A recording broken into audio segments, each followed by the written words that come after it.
So I looked at social media and I realized real quick that this show wasn't very liked.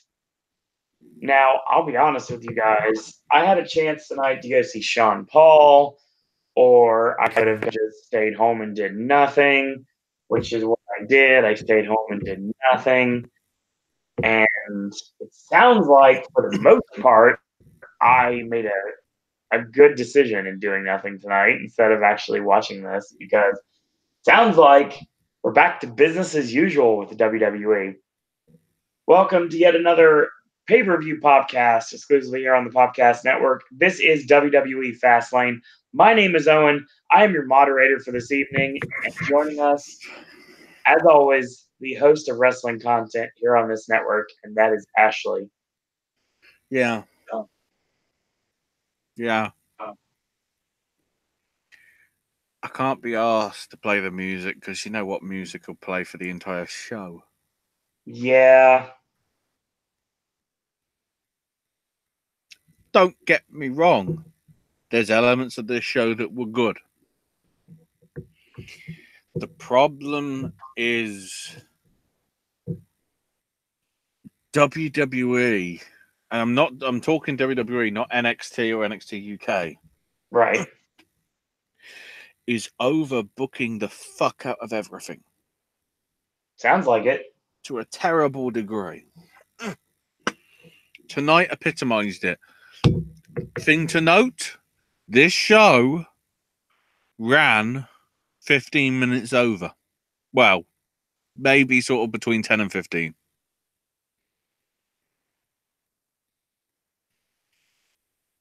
And that says a lot because they're given 3.5 hours. That's too long. These secondary shows need to be 2 hours.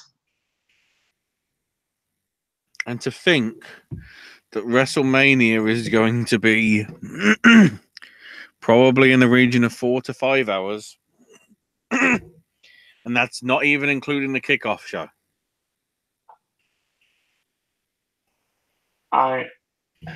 No wonder people were leaving immediately once the final bell rang. Because, you know, it's 20 to 11. Right. Kids might have to be at school tomorrow. Probably. Why the fuck would you stay?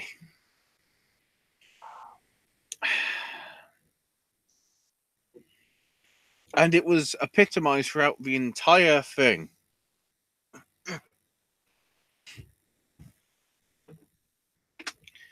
So, the first thing of note, Kayla interviewing Mandy and Sonya, with Mandy saying that Asuka jumped us from behind because I'm in her head. Here comes EC3, who speaks by trying to hit on Mandy Rose. God. Why? With Sonya simply saying, well, you're lame and your first words are a disappointment. You should leave because Mandy's focused on winning the SmackDown Women's Championship.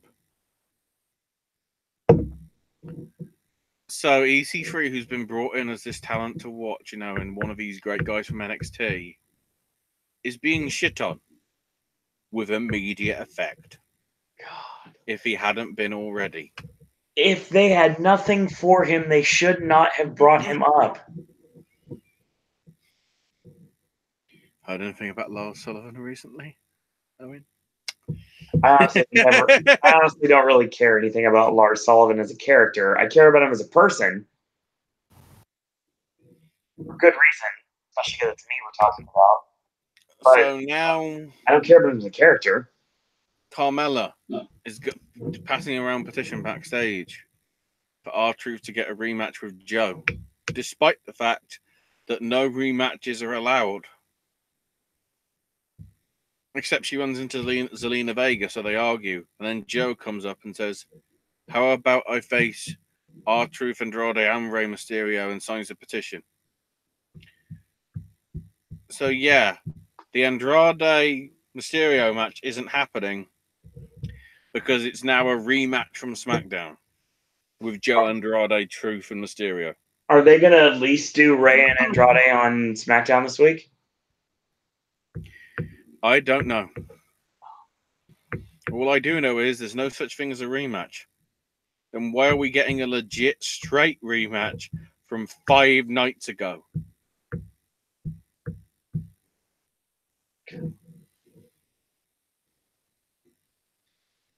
Then Kayla interviews Kevin backstage and basically says that Kofi deserves a title shot, but he's not going to turn down a shot.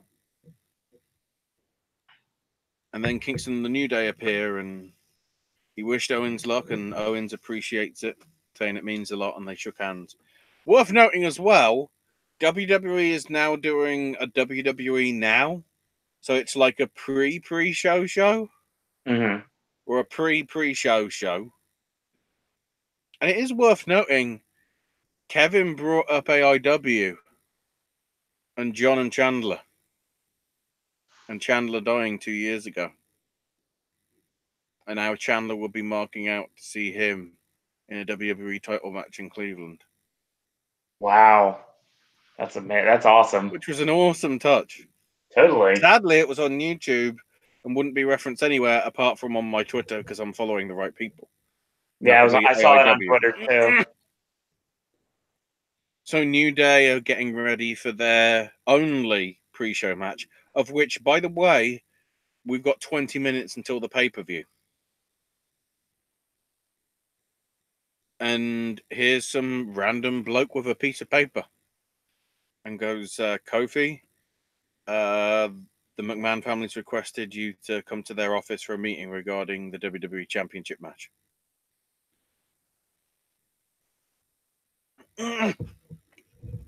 So he goes off as New Day make their way out to face Nakamura and Rusev. Which New Day win with the up, down, down double team.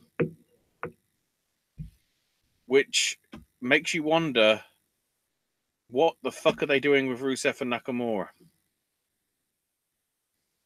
Rusev was over. Now people don't give a shit about him.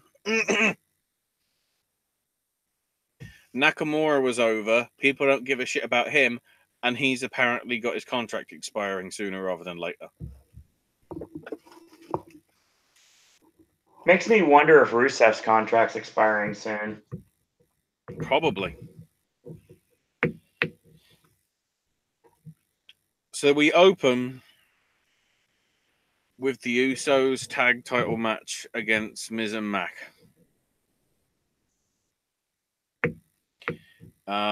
Miz has got a Cleveland is awesome special t-shirt on. Awesome. And Miz's dad looks like a fucking hick that you see in the Bloody Simpsons. Yeah. Fucking Cletus. Poor George.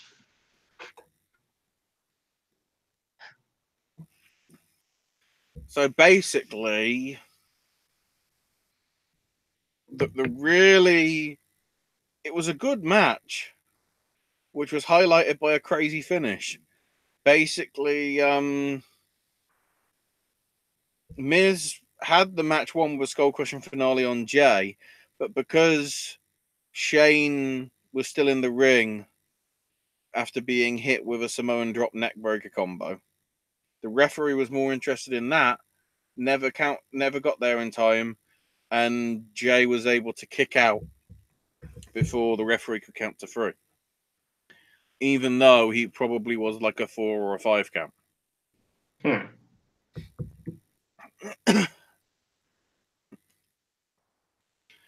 So Miz is out on the mat. Jay is now in the corner.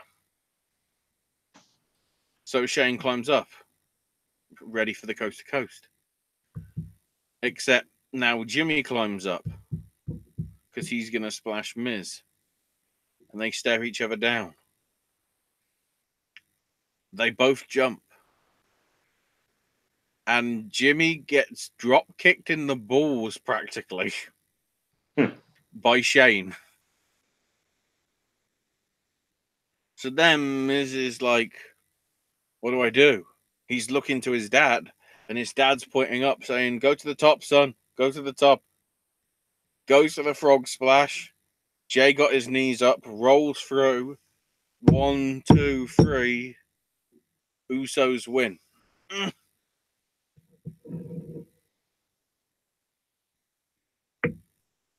And then afterwards, Miz and Shane console each other. They both hug George. And then Shane beats the shit out of Miz, rips off his t-shirt, gets in George's face, grabs him by the face like he's squeezing his cheeks, like, yeah, how do you like this, her sort of thing. And then put a submission on with Miz, with George apparently helpless because he doesn't want to jump the barrier and help his son. The problem is, because of the way they built it, it was inevitable this was going to happen because it's a WrestleMania match. Right. That is my problem with it. It was a good match, but the problem is we had the inevitable heel turn on a show that not many people are going to watch because it's practically a B pay-per-view.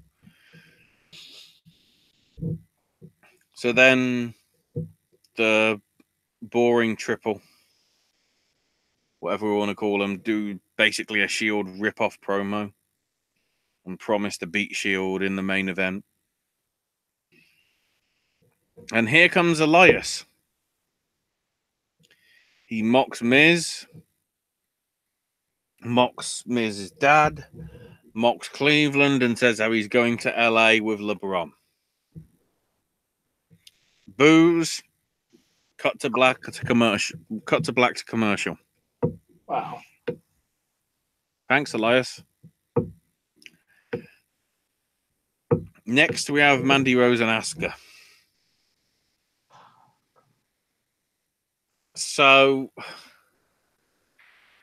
this was not that great. Shock surprise. But it sort of got saved by a ridiculous ending. So, Sonya decided to pull out a kendo stick from underneath the ring.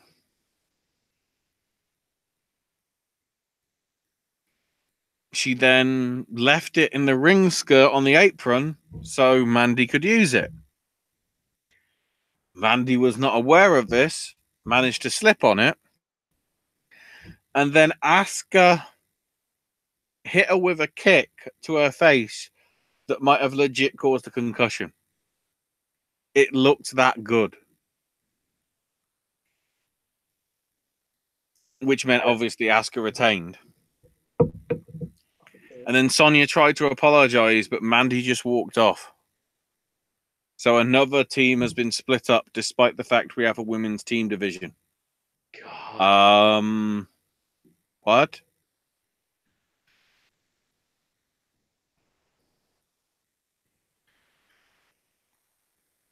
So now, Biggie and Xavier approach Kofi in front of the McMahon's family office, apparently, because that's what it literally says, McMahon family, and it's an office. Kingston was waiting there the entire time. Biggie and Xavier were upset, and they walked in, and Vince is like, "Where were you guys? I was waiting for you." New Day are saying, "Look, he should be in the WWE title match. He's been 11 years. You know what the fans want. They want Kofi." And McMahon goes, "I'm good. In that case, I'm going to make the match a triple threat. Biggie and Xavier, you're banned from ringside.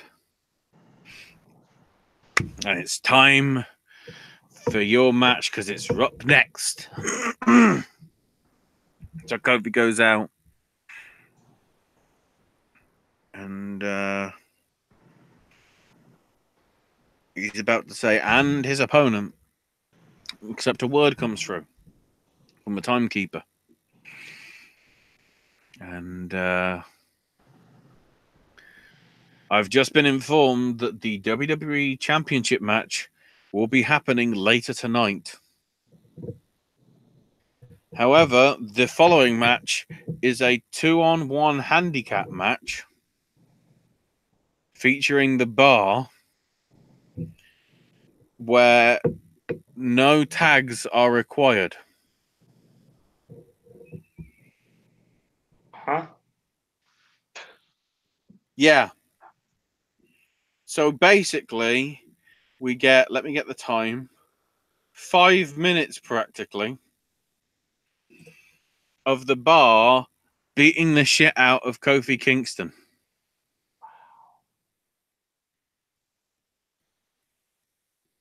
There was a "this is boring" chant during this match. Yeah, I heard about that. That's not good. New Day tried to come for the save, like late on when Kofi's basically dead on his feet. And they get attacked by Rusev and Nakamura. League of Nations 2.0? Probably. What are they doing? Overbooking. Yeah. You know what this reminds me of? There's a lot of things, but what are you referring? Daniel. Yeah. Oh, look, the underdog. Look, the entire world is against him. But he's going to come through and he's going to get the title at WrestleMania. The problem is we saw that 5 years ago. And that is not far enough back to be able to be done again. No, not even close. Which isn't helped by the fact that they're doing exactly the same fucking storyline with the Raw Women's title. Why do we need two of the same? Why we need 13 Honestly. multi-man matches at WrestleMania? Oh, God, that card. God, I hope our special... Can we message the special guest if he's coming? Because we need to do a fucking post-mortem on this shit. He hasn't said anything. Smurfy Boy says, WWE have completely overcomplicated Becky's storyline, and Asuka still doesn't have a Mania opponent. I honestly They've think they don't even know. overcomplicated fucking everything. Yeah. Everything. So Charlie interviews Bailey and Sasha, and they say, you know, well, we love Kofi and don't give up. What a stupid fucking line! And they're also going to beat Nia and Tamina. And here's Elias. Says, oh, look, Kofi Kingston lost. Oh, look, Miz lost. New Day are the Cleveland Cavaliers. They're a bunch of beat-up losers. And says that the Pittsburgh Steelers are the best. Where he's from, makes sense. So Raw tomorrow is going to be fucking awkward now then after saying that, isn't it? Probably. Because he's going to rip on the Steelers, and it's like, but you liked them last night. What changed? But once again, 2 Elias things, 2 cheap heat, 2 hit on sports teams. And that happened.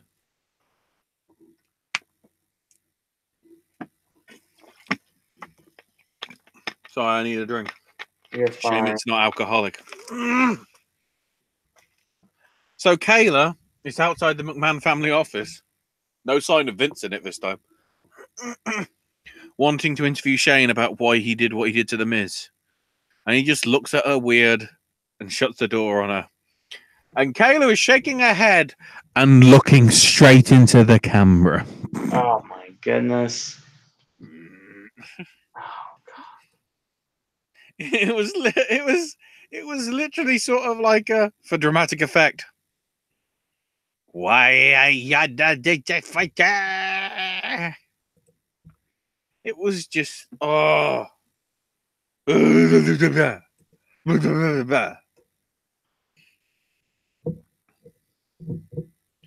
So now, Raw Tag Team title time. Ricochet and Aleister Black versus Rude and Gable versus Revival. And what happens within the first 60 seconds, Owen? Oh God, what? Ricochet and Black do their flippy dive. Oh, wait, it's not a dive. We're just going to do our poses. If they do that in every single match, why the fuck should I care? Oh. It loses its specialness. Yeah, sounds like it.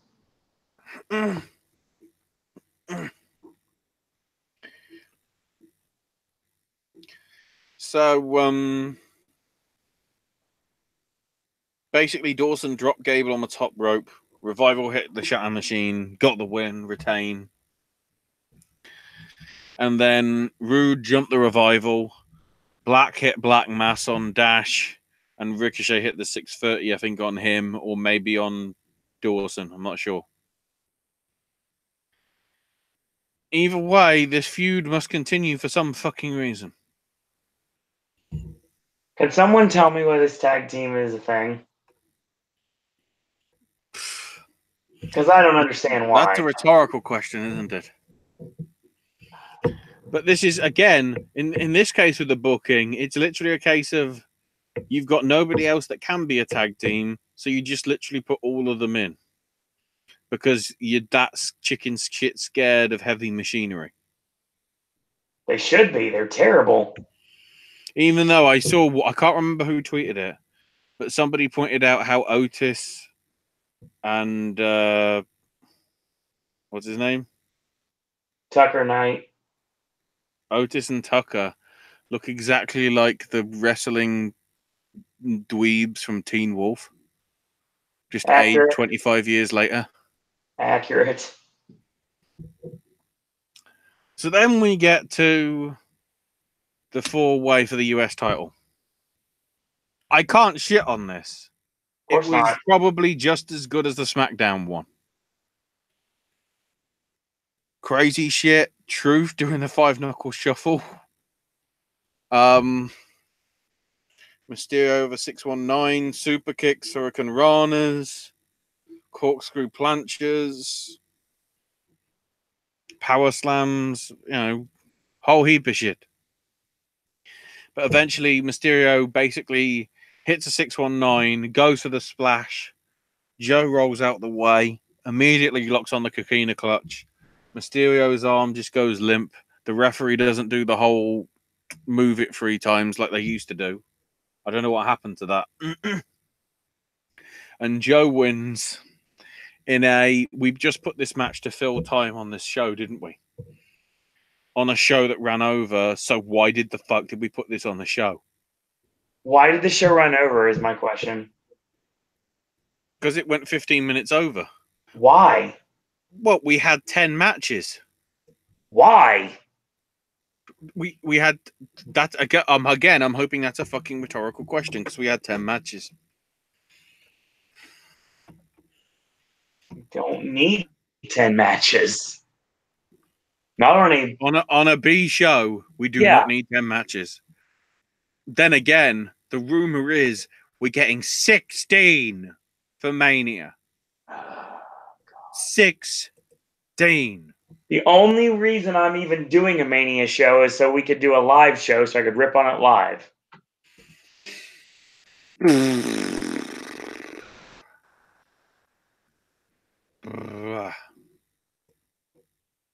See, we're going to have to start doing these live shows because doing them after the fact is not working out.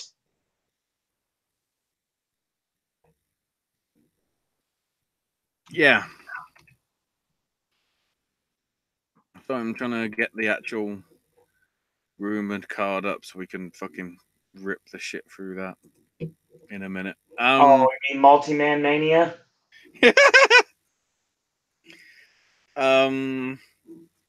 So now it's time for the women's tag match. Goody. Boss and Hug versus Samoan Fuckers. Waste of space? Nia Jax's costume looked like it had a bloody what do they call it? Bloody sanitary pad on the back of it. Oh God. with like wings, like right at the center of the back. It's just weird costume. That's great. Um, so there was an absolutely botched Samoan. Basically, Sasha went for Sasha was Tamina basically tossed Sasha up onto Jax with her supposed to be doing a Samoan drop, but of course Nia lost her footing, but managed to eventually get her back up and actually hit the Samoan drop on her. But it was like, if that would have been executed good, I wouldn't have any chance to moan. But they botched. So, lol. Of course they did.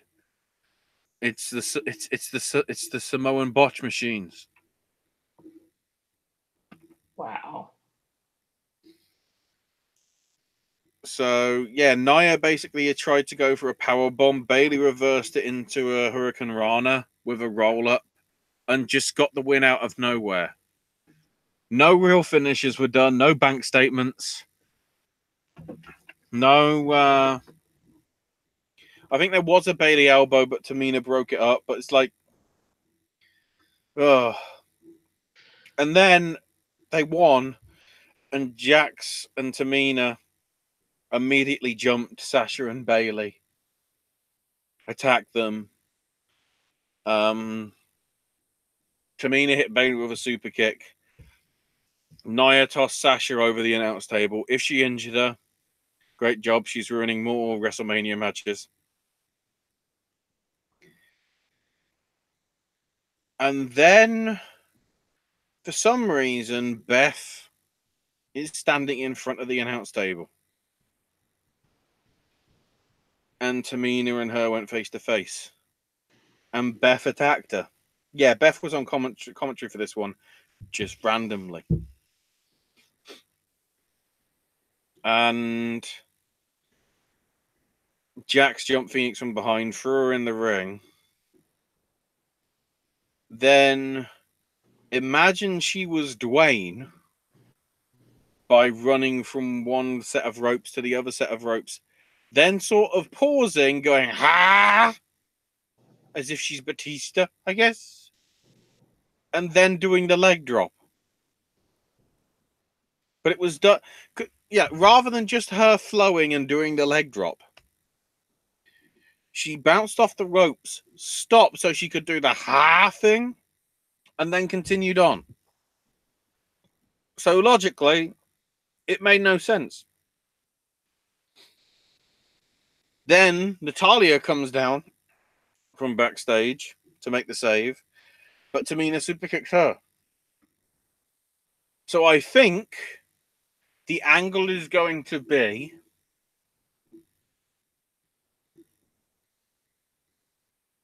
a women's team, which may be Naomi and Carmella, I don't know, Ugh. versus Nia Jax and Tamina, versus Sasha and Bailey, versus Natalya and Beth Phoenix, versus probably Io Shirai and Kairi Sane. And That's too that's going to much. be your women's tag title match. That's way too much. I guess Trish and Lita can't be trusted. I don't see why. Well, considering everything they did with Beth and Natty tonight, that seems to be the program. I'd have thought.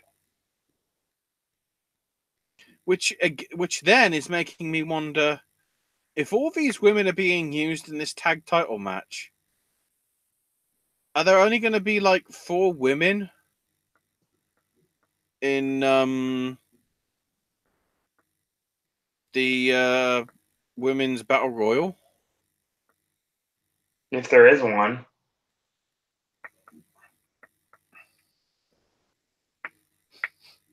I mean, I thought when you're having the first WrestleMania women's main event, you'd want a lot of women's wrestling. But then again, you know, if the new head writers and consultants don't like women's wrestling that much in the women's revolution, which is fucking ironic, isn't it? I guess the SmackDown team could be the Iconics. Possibly. Because somehow I think Sonya and Mandy are now not a thing. So they'll be in the Battle Royal. I guess Naomi and Carmella can be in it. Alexa, I guess, can. Mickey can. Dana can. Zelina Vega, I guess, can. You could have some legends. And you could have some NXT talent. So you could probably make it into 15, which I'd say is okay for a Battle Royal. Right. So now we get the graphics for the WWE title match between Kevin and Daniel Bryan. It's a singles match. Which is what it should be. And then Greg Hamilton goes, the following match for one fall is a triple threat match, and it is for the WWE Championship. And the commentators are like, wait, this is a triple threat match? I thought we were told it wasn't. So here comes Kevin. Here comes Daniel. And here comes Mustafa Ali. So for half this match, the fans are just chanting, we want Kofi. Well, yeah. So they don't give a shit about Daniel. They don't give a shit about Owens. And they don't give a shit about Mustafa Ali. So how can I be invested?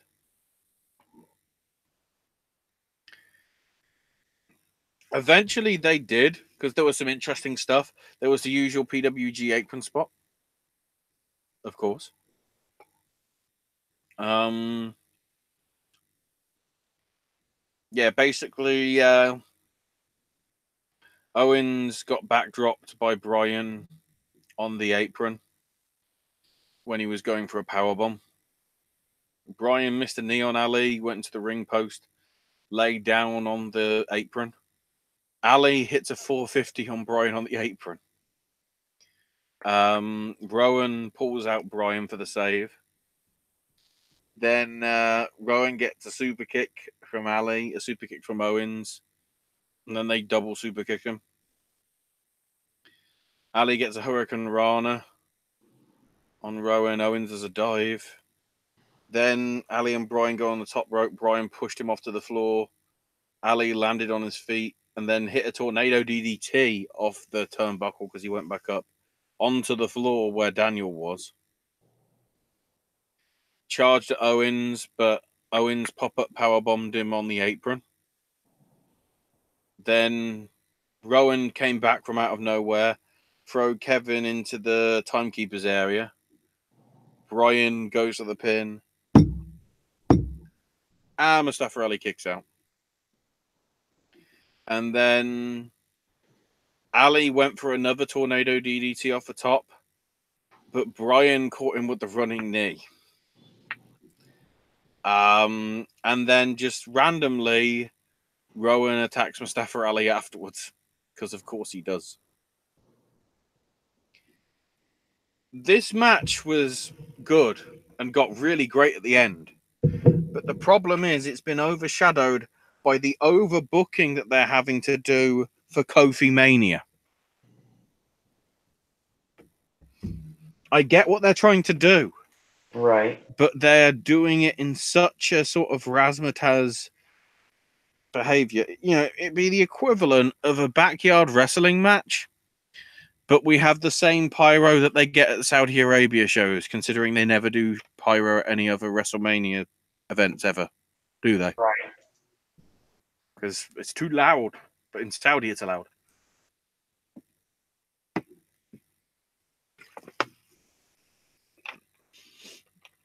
So then, Becky and Charlotte.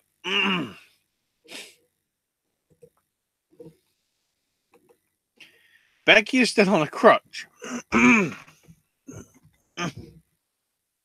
For some reason. I guess they really want to sell this injured leg. Flair mocks her by doing her sort of limping as she does stuff. They do some back and forth.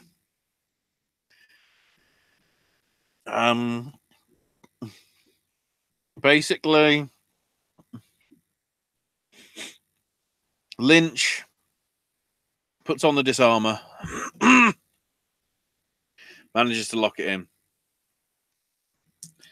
But Flair managed to fight out of it and then managed to lock on the figure four. Notice not the figure eight, she just did the figure four. And then all of a sudden, you see somebody behind them moving from down the ramp. And oh, look, it's Ronda, who isn't wearing a branded t-shirt because WWE is fake. This angle that is now happening. I don't know where to start. Why isn't she wearing the t-shirts that are on her own website? Because they're not affiliated supposedly with WWE. So why wouldn't she wear those t-shirts? You know, the screw the woo and all that. Mm-hmm.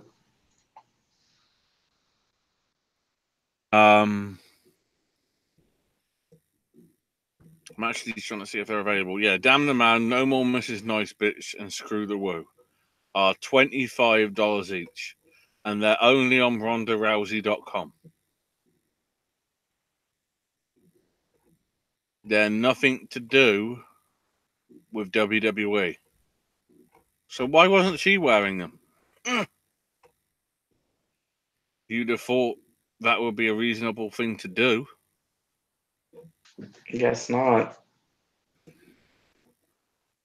If we're fitting into this whole wrestling is fake storyline that she's doing and making a terrible thing out of it, like she's trying to use it as viral publicity, and then she loses the whole point of viral publicity when she tries and joins in the viral publicity that others have been making fun of her for, including me when I took the picture of her and said, oh, and for the record, Triple H didn't fuck Katie Vick's dead corpse. Because she said, and you're always a mark, aren't you? Or something in the same gif. And it's like, you lost the point. We were making fun of you saying that it's fake. Now that you're saying that whatever's fake is also fake, means what the fuck am I supposed to actually give a shit about? So Ronda comes out and does an absolutely terrible fake punch on Becky.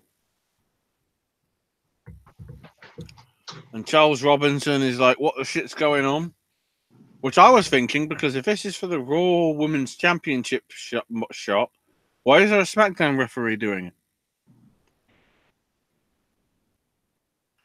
So the referee calls for the bell and says the winner by disqualification and added to the WrestleMania main event is Becky Lynch. Ronda walks up the ramp, points to the sign, waves a hand as if to go, I don't care. This is the worst possible way that I think Becky could have won.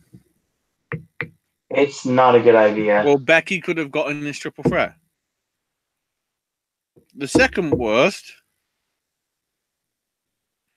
would be Becky winning outright. The angle that I thought they were going to go is Ronda beats the shit out of both of them, which makes it a no contest. And Stephanie, who's sick of being manhandled by Ronda and her stuff, just goes, I've had enough with you. I'm making this a triple threat because you forced my hand, sort of thing.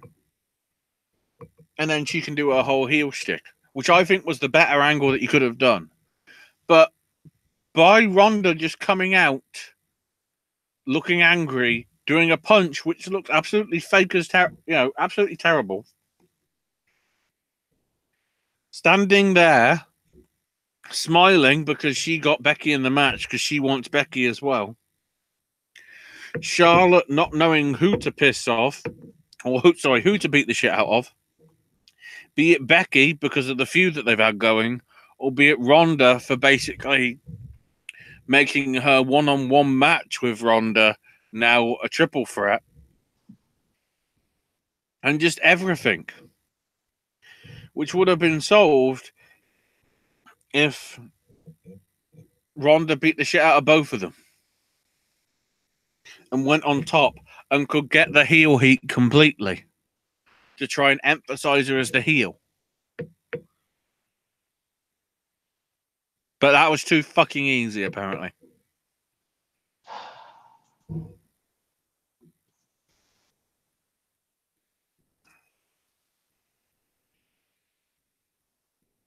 And now Elias mocked Becky Lynch, buried Ohio, and said, main event features the Shield, but I've got no faith in them, like when the Cleveland Browns take the field. So again, third straight, let's do heel heat on the sports teams. And then Owens is like,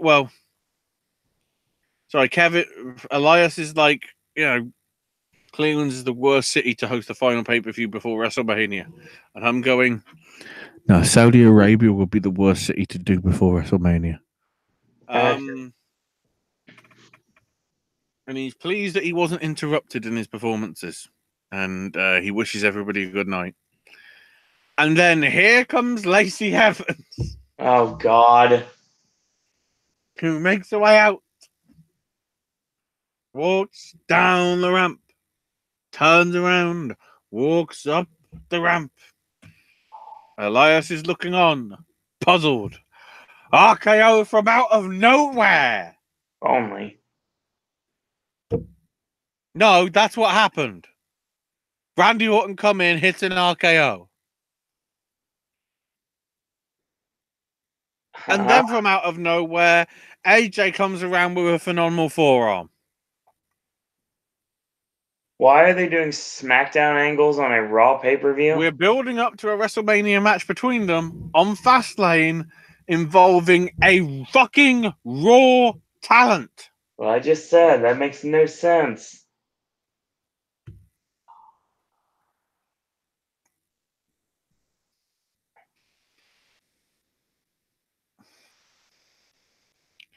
And then the Shield versus the Boring Trio.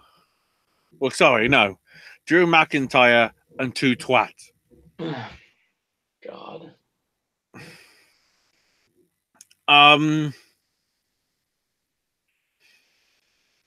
Unsurprisingly, the Shield won. This went 24 minutes. Why? Nearly 25, actually.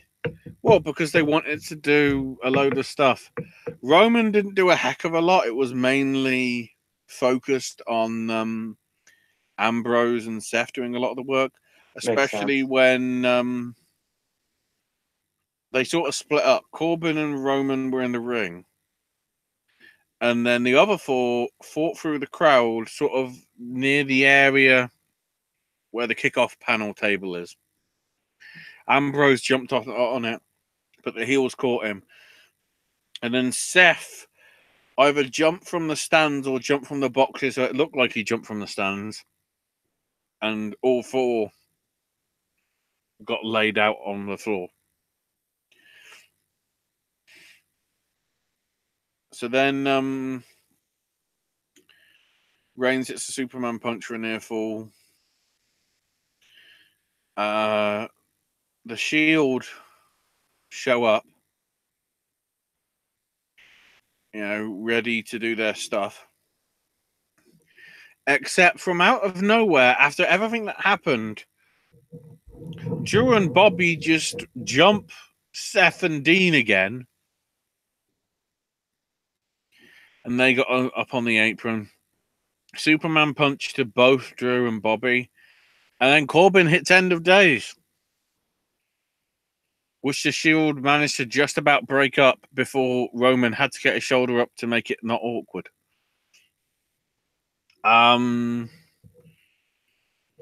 The heels then go for the Shield bomb through the English announce table, but Ambrose and Seth break it up. Lashley goes bent over the bent over the top, I guess, at the announce table. Seth hits the curb stomp on it. Table doesn't break, I guess, which makes sense. Then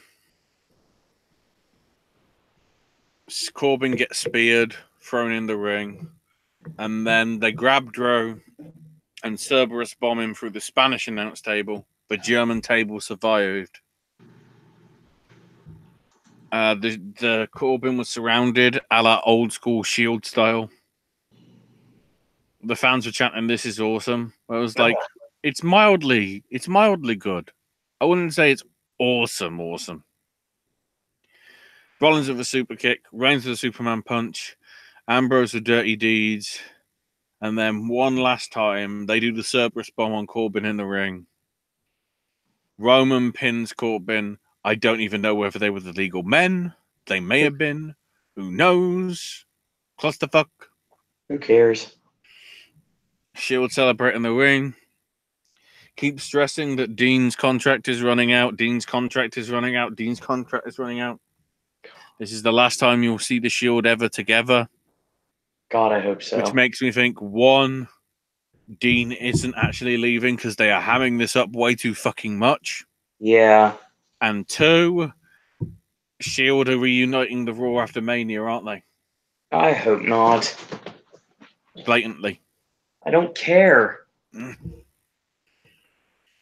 And that ended at pretty much 40 minutes of that for the hour. About 10 to 15 minutes after the program should have finished because it was tabled for 3.5 hours. In terms of running times, that pre-show match, which had 20 minutes left, went 13.5 minutes, which meant they had to rush through the other two matches, which just so happened to be the Shield six-man tag and the women's match with Becky and Charlotte. So they had barely time enough to do that. Usos and Miz and Mac went about 14 minutes, but then, of course, you had the 5-minute angle at the end with the heel turn that had to happen. Right. You had probably 5 to 6 minutes of I guess if you incorporate the Lacey, Randy, AJ stuff, probably about 10 minutes of Elias and that stuff. The Asuka and Mandy Rose things with the random finish to that. The added 5 minutes and then the 10 minutes of confusion of what the fuck happened with Kofi Kingston and New Day and the Bar and Nakamura and Rusev. 10 minutes for the Triple Threat Raw Tag Team title. 10 or 11 minutes as well for the Fatal 4-Way for the US title. The women's tag match only got 7 minutes. The Triple Threat with Bryan beating Owens and Ali went about 18 or 19, which I'd say is fair. And the Becky Charlotte DQ thing went nearly 9 minutes. The women's matches combined lasted nearly as long as Daniel Bryan's Triple Threat. Oh. And somehow, women are main eventing WrestleMania. Are we still positive that's going to happen? Considering Bruce Pritchard is in charge, no. Considering how he isn't a fan of women's wrestling, I think it's just, utter nonsense. Some people like this show, apparently, because there was lots of storyline progression, and it made it clear as to what the shit's going on at WrestleMania. I don't know what they were watching, but then at the same time, I wouldn't go as far as what a few people, including piece of shit Dave, as I guess we have to call him now, thanks to Naya, and also Wrestling Inc. in the booking is about on the same level as WCW. I like WCW though. But what sums it up most to me is this. This is a jar of hot dogs. As you can see, there are no hot dogs in it. There is just a load of hot dog brine.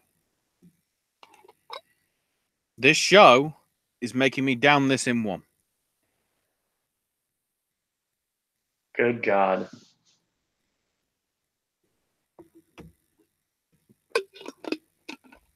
That's how I feel. God.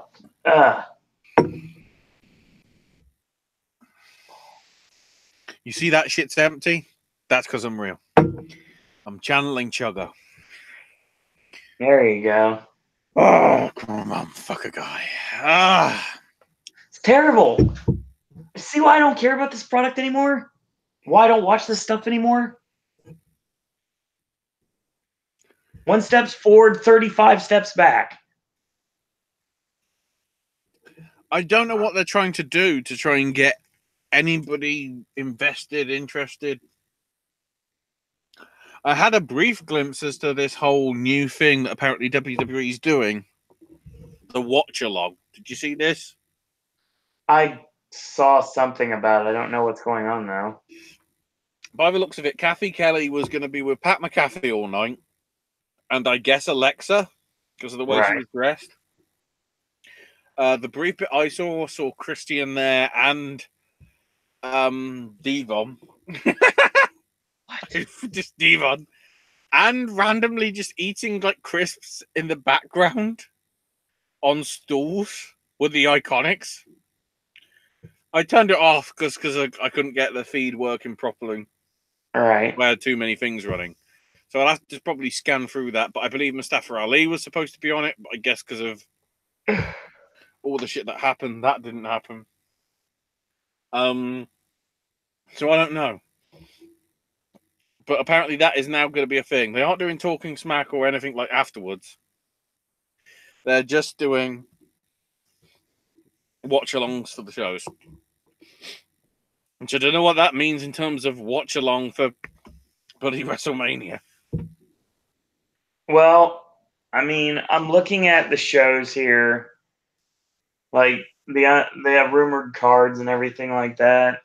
Oh, yeah, let's run through that. So, multi-man match for the Intercontinental title. Finn Balor versus People. US title match. Samoa Joe defending against John Cena or somebody else if they can't get John Cena locked in. I think Joe and Cena would be great. Yeah. First time ever, I'm pretty sure, isn't it? First time in the WWE. They haven't worked since UPW. Oh, Christ. They actually did work back in the day? Yep. When Joe was wearing the Hawaiian shirt.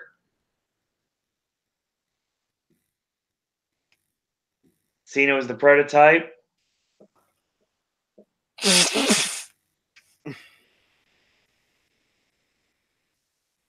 Multi-man. Oh, sorry. Multi-team. For the SmackDown titles. It will be the Usos defending against apparently the Hardys, the Bar, Nakamura and Rusev, and maybe another team. Why don't we just do Usos and Hardys? Because people will go, Oh, the Usos are just the Young Bucks.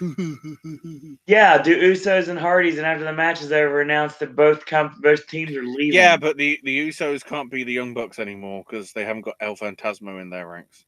Oh God, What yeah, a signing that is! it's a big Brilliant. deal. Multi-team match. Revival versus Ricochet and Aleister Black versus somebody. I would not be surprised if Heavy Machinery was eventually put in the frame.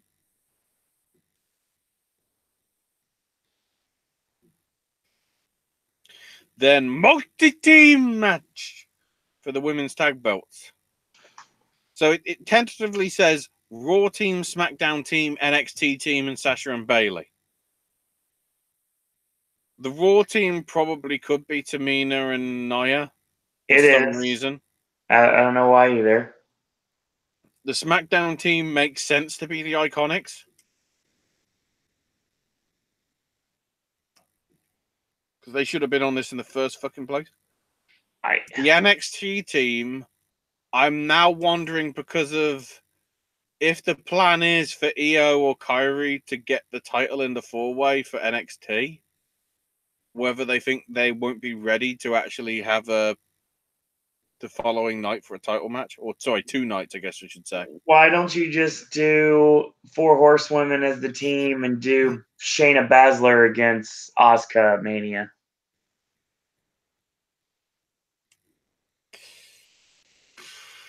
Well, we'll wait because multi-woman match. Asuka defending her title against people. There's no one left. Naomi. There's no one left. Yeah, because if we are having the women's battle royal, who the fuck is left? I guess Lacey. Oh fuck. I like my idea better.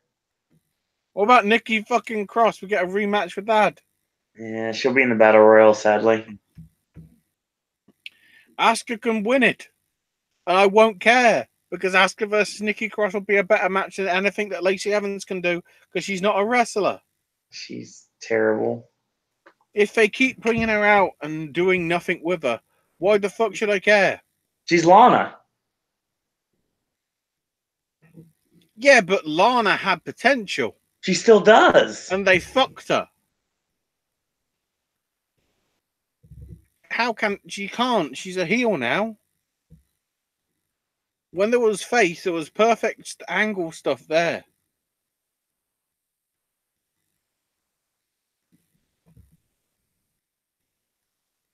So yeah, along with the WrestleMania Women's Battle Royal, we got, of course, the Andre the Giant Memorial Battle Royal. Then we've got Roman Reigns versus either Baron Corbin or Dean Ambrose. Because there is potential that Dean is going to turn on Roman because leukemia. Despite what happened tonight. I think it could happen tomorrow.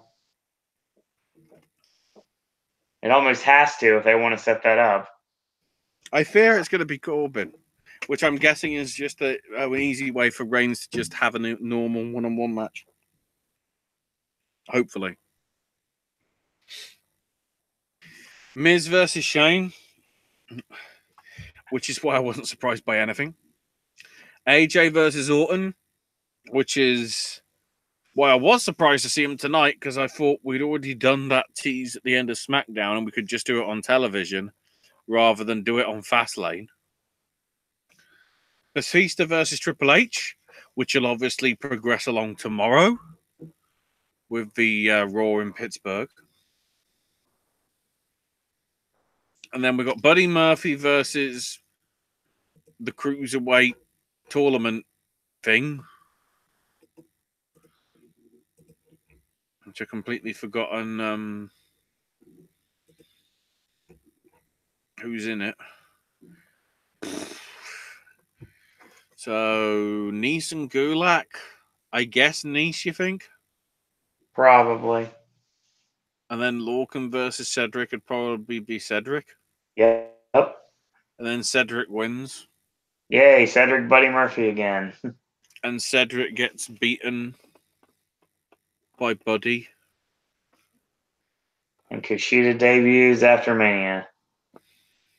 And wins it on the very first 205 Live after Mania. That makes sense. To pop the crowd that bothered to stay after Mania. Or after SmackDown. Unless, of course, he's NXT bound. In which case, maybe Gargano. Considering Possible. how that stuff's been buried because of Ciampa's injury. That's all I can think, because he obviously fits the 205 because of the being in the the first tournament. There are too many titles on the brands. And then, of course, you've got the WWE title match being Bryan versus Kofi. Which, for some reason, that means I fear Kofi's winning.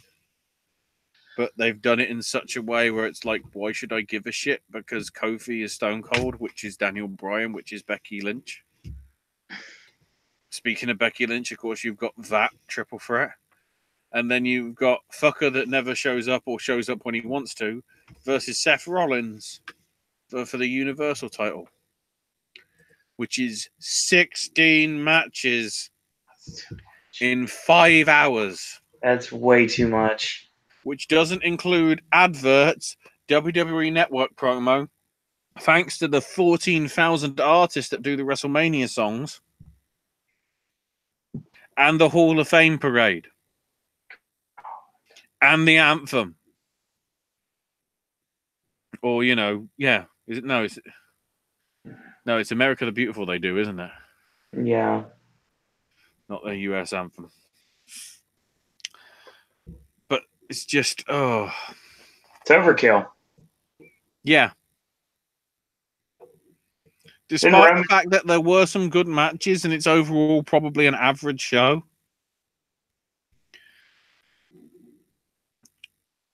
Overall, just overbooked. Oh, and the best bit, I completely forgot the end. Seth goes when they're going for the final Cerberus bomb. Shall we do this one more motherfucking time? I heard about that, yeah. Thanks for the mute button, Kevin Dunn. I want Ambrose to leave. I want no more mention of the Shield after tonight. I want to become a relic like DX. Time. The only time that's allowed to be said is when it's the final set for Halloween Horror Nights 28. Anyway.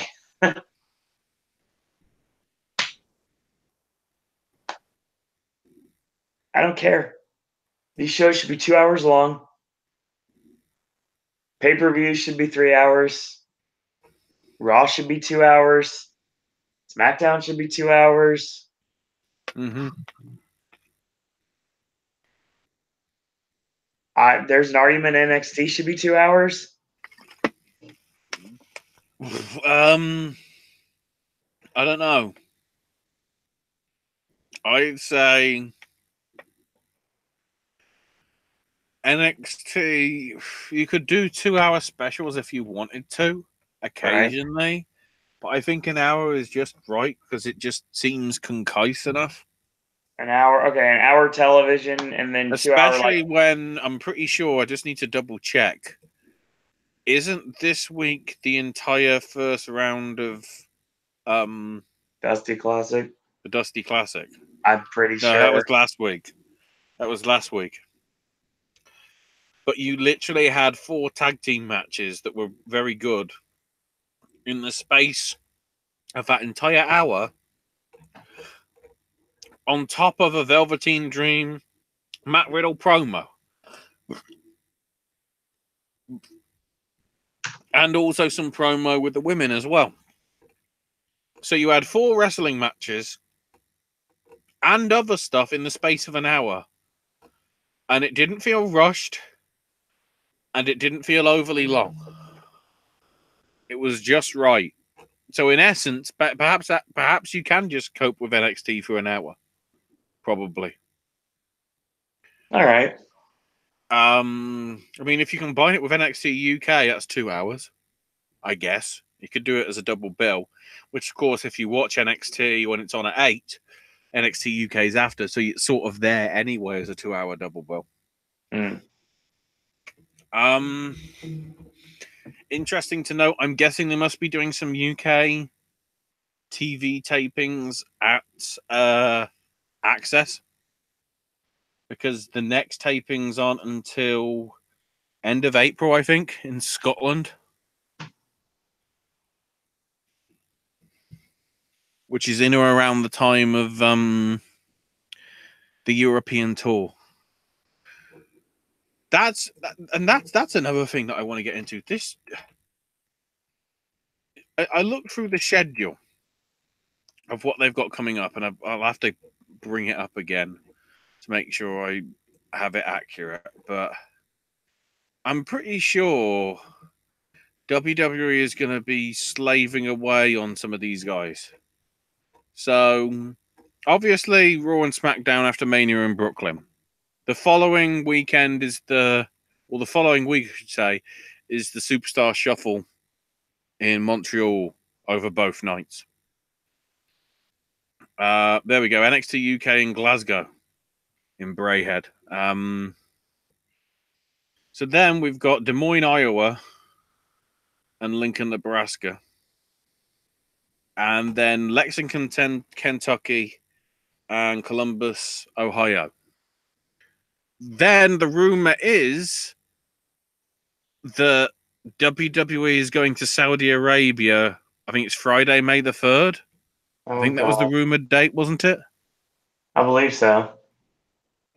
Then they're flying back to America for Raw in Cincinnati and SmackDown somewhere.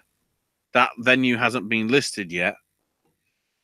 And immediately from there, they do the UK and European tour. And then, as if I can't stress it enough, those UK shows, that are taped, and the results hours beforehand. Yeah. They're the go-home show before Money in the Bank. I don't know what they're fucking thinking.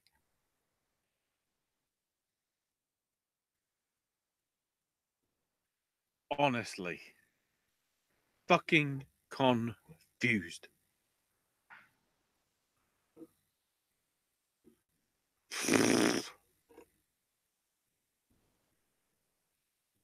That's WWE for you. Clusterfuck. Thank God for WXW. Thank God for New Japan. Thank God for, even though I didn't see it, I guess GCW. Thank God for everything that's going to be on at WrestleMania weekend that isn't WWE. There's going to be alternatives out there for people to watch. That weekend, WrestleMania weekend, is going to be so packed and so frustrating because it's Star Wars weekend too. So it's like, I want to do the Ring of Honor New Japan Supercard show, but I'm not going to be able to because I have to be up in the morning to do the half marathon. Mm-hmm. Which sucks. That's the only show the show I'm mainly looking forward to that weekend.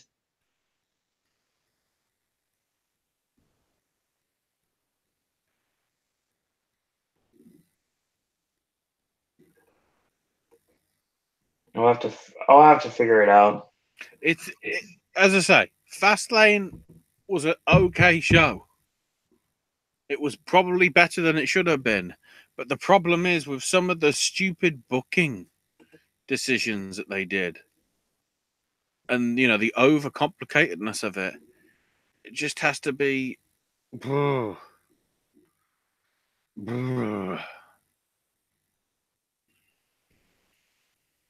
I can't wait to see how this continues over the next 48 hours with Raw and SmackDown. It's going to have to go somewhere. Some of them are way too obvious, but some of them are like, what the shit's going to happen with the tag titles for all three brands, Women's Raw and SmackDown? What happens with Asuka? What are we going to do with the US title in case we can't get Cena? What are we doing with the IC title? Even though, tomorrow on Raw, Finn Balor's facing Bobby Lashley for the IC title. But there's no rematches, you say? I hope that's a rhetorical question. Wow.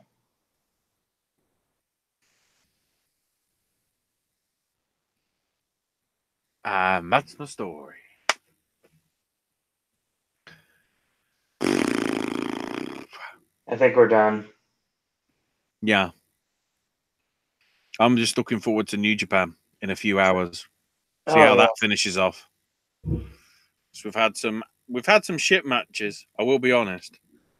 But we've had some very good matches. Let me just double check to see who it is that's in the final four tonight, because the final four matches. Yano and Davey Boy, Makabe and Cabana, Kojima and Suzuki, and Goto and Sanada. Some good matches there. Also some they're doing that matches, so we'll see. Oh, and also, before I forget, full respect to Shun Yamaguchi on the Japanese commentary tonight. Literally doing his job when I thought he wouldn't be there because his fucking brother Wally, aka Choppy Your PP from Kaientai, passed away this weekend at the age of 60. So full credit to Shun. Wally would be proud, my dear sir. Indeed. So that's going to be your show. Ashley, where can we find you on social media? I'm on Twitter at AshesMyNameUK, where I'm overly tweeting about Millie McKenzie raving in Progress Wrestling this past weekend. More Snack Stash, more Gaming with Ash. All that's coming in the near future, so stay tuned. AJ content coming back to the network sooner than you think. More verses, more AJ's movie reviews, new segments coming in the future, distant future. And hey, we're only 5 months away from Oscar predictions. There you go. Thank fucking God. Yep. So if you'd like to follow us on Twitter, you can. It's at Popcast Network. Follow me on Twitter at Zero and Disney. And if you have any ideas for Sip and Snack versus the other regular segments on the network, if you can help us figure out a name for Bella's segment, please do. Shoot me an email, surroanddisney@gmail.com. Wrestling content should be back tomorrow night. I'm not making any promises. I'm not going to lie to you there. We might have a Monday show. We might not. Maybe Tuesday, or is your schedule out the order for Tuesday? We'll see. No problem. Somewhere in the next couple days. It might be tomorrow. It might be Tuesday. I guess we'll see. Mm-hmm. So that's going to be your show. And as always, in a world where there are a billion wrestling podcasts, we're very pleased that once more tonight you've chosen a podcast. Well, thank everyone for watching. Thanks everyone for listening. And until tomorrow, boys and girls, that's all we got to say about that. I drank a jar of brine, WWE. Look what you made me do.